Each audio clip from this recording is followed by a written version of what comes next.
Olá pessoal, tudo bem com vocês? Bom, estamos aqui com mais um vídeo sobre o WhatsBash e vamos dar continuidade. Visão geral na modelagem matemática. Então no vídeo de hoje nós vamos dar uma revisão geral no que eu já tenho dito nos vídeos anteriores sobre a utilização do WhatsBash. Então vamos lá. A primeira parte que nós temos aqui são os modelos lineares dos modelos não lineares. O que é um modelo linear? Um modelo linear é um modelo em que todas as variáveis estão no primeiro grau, não existe multiplicação nem divisão entre as variáveis. Ou seja, em outras palavras, todas as variáveis não multiplicam nada a não ser uma constante. Então, nós temos um exemplo bem simples aqui. Imagine, então, que você tem um determinado modelo que precisa ter o custo do quilo do tomate, da libra do tomate, que nós temos no exemplo. Então, cada libra do tomate custa 1,50. Como que eu represento isso em uma função matemática? Eu falo que o custo, ou seja, C, é igual a 1,50 vezes quantas libras eu tenho ali daquele tomate. Se eu tenho 1 libra, vai ser 1,50. Se eu tenho 2 libras, vai ser 3. Se eu tenho 3 libras, vai ser 4,50. E assim por diante. Nós temos o gráfico aqui e é de modo linear. Observe, o t está elevado a 1. Sempre que eu tenho um número elevado a 1, é justamente o próprio número. Observe também que ele multiplica aqui uma constante. A constante é 1,5. Eu não tenho t multiplicando t, não tenho t dividindo t, não tenho nada disso. Quando eu tenho isso, o modelo se torna não linear. Obviamente, se eu tenho t dividido por t, isso daí dá 1, mas não é o caso aqui. Por exemplo, se tem t dividido por o t mais 1, aí já seria não linear. Bom, mas pelo fato de ser linear, não impede que dentro de uma função eu tenha várias variáveis. Só que para isso acontecer, elas não podem estar multiplicando. Elas devem estar ou somando ou subtraindo. Nós temos o exemplo aqui embaixo. Então, observe que nós continuamos tendo a informação aqui do 1,50 vezes t, mas agora ele adicionou então as batatas, que é 0,75, custa 0,75 vezes quantas libras de batata eu vou ter, mais 1,25 quantas libras, quantos pounds de batata eu vou ter. Pound e libra é só uma outra unidade de medida que é mais ou menos 430 gramas, tá bom? Você pode considerar quilos aqui, que não vai fazer no nosso exemplo brasileiro, não tem problema algum. Você tem um modelo, então, que no seu modelo você colocou lá que cada quilo de tomate custa R$ 1,50, cada quilo da batata custa 75 centavos e o quilo da maçã custa 1,25. Então, aqui, dentro de uma mesma função de custo, nós temos 3 coisas, ou seja, 3 alimentos, e é um modelo linear. Por quê? Porque nós não temos multiplicação entre as nossas variáveis. Observe que se porventura eu tivesse um sinal aqui de multiplicação, ao invés de ter um sinal de mais, aí sim o nosso modelo seria não linear. Bom, por definição, todos os modelos que não são lineares, eles obviamente são não lineares. Então, sempre que você tem as suas variáveis elevado a mais de 1, ou seja, elevado a 2, a 3, então ao quadrado, ao cubo, é um modelo não linear. Se você tem raiz, se você tem divisão, multiplicação entre variáveis. Bom, são os diversos casos que você pode ter um modelo não linear. Se você tem utilização de funções como o se, que no caso é o if, utiliza max, min para determinar um intervalo, ou seja, você quer saber o maior número dentro de um intervalo, não confunda isso com o seu objetivo da função objetivo, mas sim você utilizar o max e o min para determinar qual é o maior ou menor número dentro de um intervalo para usar essa informação posteriormente. Aí isso é um modelo não linear. Sempre que possível, evite os modelos não lineares. Por quê? Porque o tempo de solução é maior. Obviamente, existem modelos que o problema exige que o modelo seja não linear. Mas existem casos que, porventura, a pessoa modela o problema de forma não linear, mas aquele modelo poderia sim ser linear. Um exemplo bem simples que nós temos aqui é o seguinte: se eu por acaso tenho uma função que seja x dividido por y igual a 10, essa é uma função não linear. Por quê? Porque eu tenho uma divisão das variáveis. Mas eu posso pegar essa mesma função, mudar ela e tornar ela linear. O que eu faço? Eu pego o y eu pego o que está dividindo e passo ele multiplicando. Então fica x igual a 10 vezes y. Isso agora é uma função linear, como nós vimos anteriormente. Aqui nós temos um c igual a uma constante, que é 1,5, vezes t. E é exatamente a mesma coisa que nós temos aqui embaixo. São duas funções lineares. Lembrando, sempre que possível, utilize, nos modelos não lineares, utilize o Global Solver, que aí vai facilitar a sua vida. Obviamente, se tiver um conhecimento maior, aí você não necessariamente precisaria utilizar o Global Solver, você pode mudar as configurações do Pre-Solver, do Non-Linear Solver, e aí você pode também encontrar a solução ótima. Mas no início, não se preocupe, utilize o Global Solver. Próximo item, ótimo local versus ótimo global. Bom, nós já vimos isso aqui, tem um vídeo especial aqui no canal. Eu comparei o Solver com o WhatsBash e nós discutimos exatamente isso daqui. Esse vídeo é extremamente importante se você tem modelos não lineares e você está um pouco perdido do que a gente está falando aqui. Para tudo e assista esse vídeo agora. Eu vou deixar ele aqui em cima, então você consegue clicar e assistir para entender qual que é a diferença muito importante entre o ótimo local versus ótimo global. Bom, nas funções não lineares, nós podemos determinar a convexidade do nosso problema. Então, no primeiro aqui, nós temos uma função convexa, observe aqui. E embaixo, nós temos uma função côncava. E aqui, então, nós temos essa primeira parte. É côncavo, depois é convexo, depois côncavo, depois convexo, depois côncavo e depois convexo. Se você já fez cálculo 1 ou matemática 1, você sabe que nós podemos tirar algumas informações daqui. Quais são? Bom, se você por acaso não tiver o gráfico da função, tem um modo relativamente fácil de você descobrir se ela é côncava ou convexa. Uma função convexa, ou seja, igual a essa primeira que nós temos aqui em cima, a segunda derivada nós teremos os valores positivos. E na função convexa, nossa segunda derivada será negativa. Bom, não se preocupe se você não fez cálculo 1 ou matemática 1, você provavelmente não precisa se importar, porque o WhatsBash vai fazer todos os cálculos para você.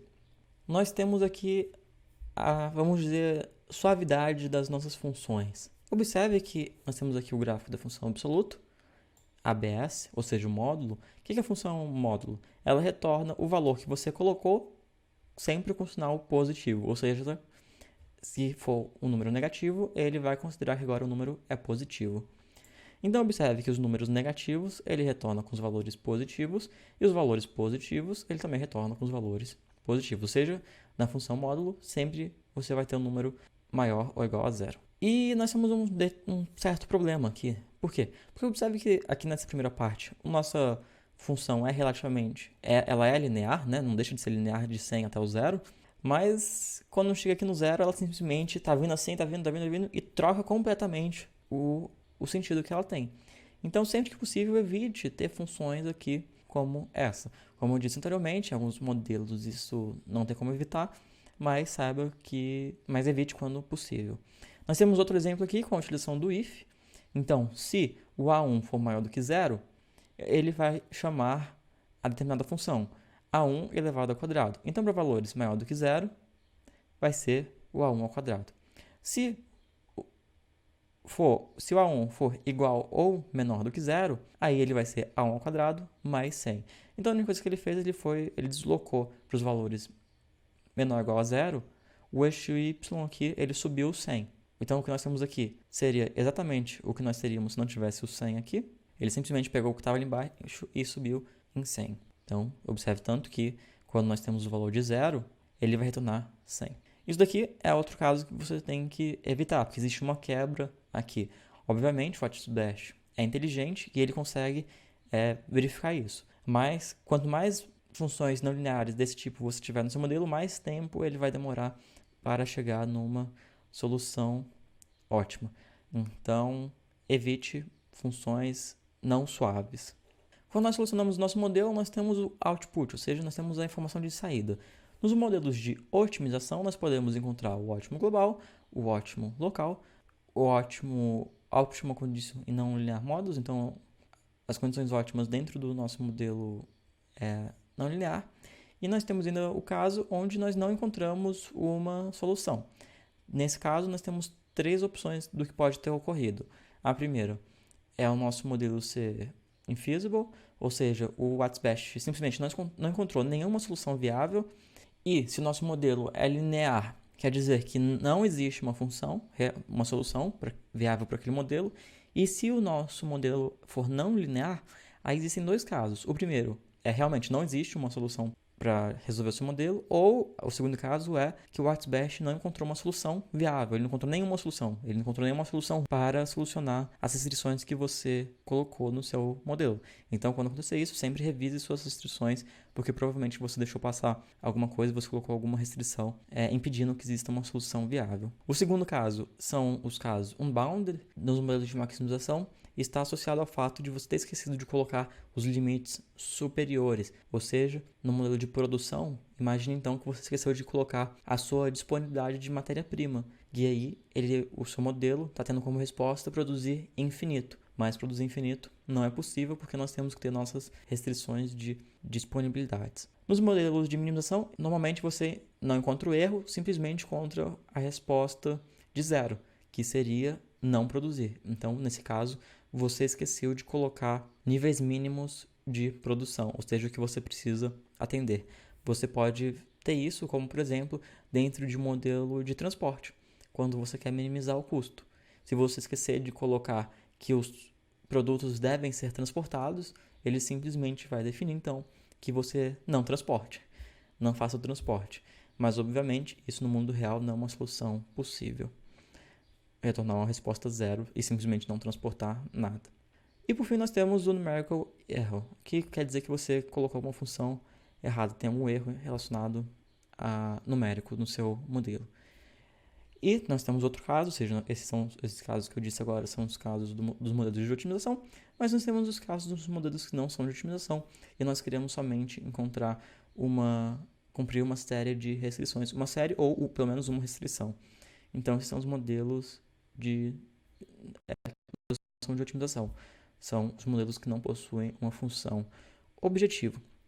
Nesse tipo de modelo podem acontecer 2 coisas. A primeira é ele encontrar uma solução que cumpra todas as restrições e a segunda é ele também não encontrar uma solução que cumpra todas as suas restrições. E tudo isso vai vir detalhado no relatório de solução.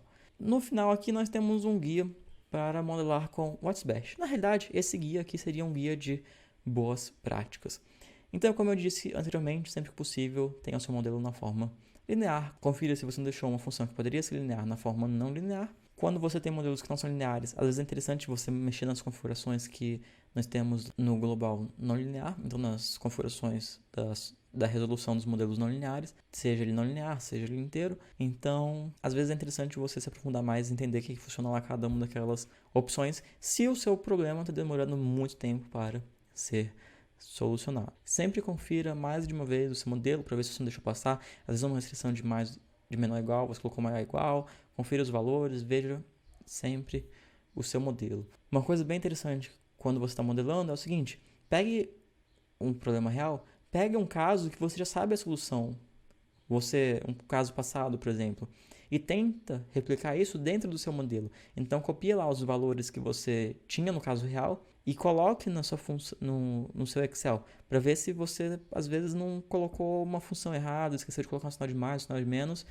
É muito importante fazer isso, porque você precisa validar o seu modelo. Você precisa ter certeza que o seu modelo está representando o caso real. Mas uma coisa que eu já comentei anteriormente é o seguinte: o WhatsBest, ele considera o valor que está lá na sua adjustable cells, ou seja, na sua célula variável, como um palpite inicial nos modelos não lineares. Então, quando você tiver um palpite de qual é a solução ótima do seu problema não linear, é interessante que você já deixe lá nas suas variáveis qual valor que você acha. Você não precisa perder muito tempo nisso, na maioria dos problemas, porque o WhatsBest é rápido e ele provavelmente vai encontrar a solução ótima muito rápido. Mas se você tiver problemas que demoram muito tempo para chegar na solução ótima, pausa o seu modelo e tenta utilizar palpites próximos da solução ótima do que você imagina. Não se preocupe se você errar, porque se você errar, ele muito provavelmente vai encontrar a solução ótima da mesma forma, só que talvez demore mais tempo. Por fim, outra coisa importante também é o seguinte: se você tiver um modelo muito grande e está demorando para solucionar, outro módulo que você pode fazer para tentar reduzir isso é definir os limites das suas variáveis. Então, se por acaso você tem uma variável que você sabe que, embora matematicamente ela possa ter, por exemplo, valores de 0 a infinito, mas no seu modelo só faz sentido quando ela tem os valores de 500 a 1000. Então, você pode colocar lá duas restrições dessa variável, definindo nos modelos os limites inferiores e superiores. Primeiro você define que deve ser maior ou igual a 500 e depois menor ou igual a 1000. E quando você faz isso, automaticamente o WhatsBest vai desconsiderar todo o outro intervalo que existia e vai considerar agora somente o intervalo que você colocou. Para fazer isso, basta criar então duas restrições. Outra coisa importante é você ter o seu modelo sempre com os números perto de uma magnitude, ou seja, evitar ter números muito pequenos com números muito grandes. 0,0001 com milhões, bilhões, isso não é muito legal porque você pode ter problemas dentro do seu modelo. Atente-se isso principalmente quando você trabalha com porcentagem na sua função objetivo e às vezes você tem risco, então você está multiplicando porcentagem, porque às vezes sem perceber você pode acabar com um número muito pequeno e nas suas restrições com números muito grandes. Isso pode gerar um certo problema no WhatsBest. Um modo muito simples de resolver isto bastaria então no modelo que você tem uma função objetiva com números muito pequenos, multiplique tudo por 10 elevado a um número que se torne proporcional com os números que você tem na sua restrição. Então sempre multiplique por 10 elevado a um número. Então 10 elevado a 2, 10 elevado a 5, que eles fiquem os números numa grandeza próxima. Essa é a forma mais simples de você fazer isso. Só que cada caso é um caso. Você tem que verificar se existe alguma relação entre as restrições, às vezes até a função objetivo, que você não possa fazer isso. Mas na maioria dos casos você pode fazer isso você vai poder fazer isso sem problema algum. Eu não posso generalizar, mas analise o seu modelo para ver o que você pode fazer. Simplifique as relações que você tem com os seus números. Porque nós vimos aqui anteriormente que se eu tiver x dividido com y igual a 10, é não linear. Mas se eu tiver x igual a 10 vezes y, se torna linear. Então, sempre confira para ver se você não está fazendo alguma coisa errada. Não necessariamente errada, mas errada no sentido de não seguir as boas práticas. E por fim, reduzir a quantidade de variáveis inteiras. Então, sempre quando você tem uma variável inteira, isso adiciona um tempo de solução, independente do software de otimização que você utilizar. Nós temos ainda aqui guias para a utilização dos modelos estocásticos, dos modelos CCP e dos modelos de cone de segunda ordem. Isso aqui é um pouco mais avançado, a gente vai ver os modelos estocásticos mais na frente, mas a gente vai deixar para discutir isso daqui dentro dos modelos exemplos. Já entrando então, embaixo aqui nós temos as informações de erro que você pode encontrar no seu modelo. Se você encontrar um erro, basta copiar e ver aqui qual que é o erro que você encontrou. Observe que ele já deixa aqui vários erros que podem acontecer e o que você faz para solucionar esse problema. Nós temos o appendix aqui, com algumas informações adicionais sobre o WhatsBest, a maioria do que tem aqui eu já comentei anteriormente. E nós temos a parte mais divertida, que são os modelos de exemplos. Então nós temos aqui os nossos modelos de exemplos, que nós vamos discutir nos próximos vídeos. Então, se você não é inscrito no canal, se inscreva, porque nós teremos um monte de modelos de exemplos para ver na prática como que nós podemos utilizar o WhatsBest. Bom, outros vídeos como esse você encontra aqui no canal e no site sudocontrol.com.br. Não se esqueça de deixar suas dicas e sugestões para os próximos vídeos aqui nos comentários. Eu junto em breve, abraços e até mais. Tchau, tchau!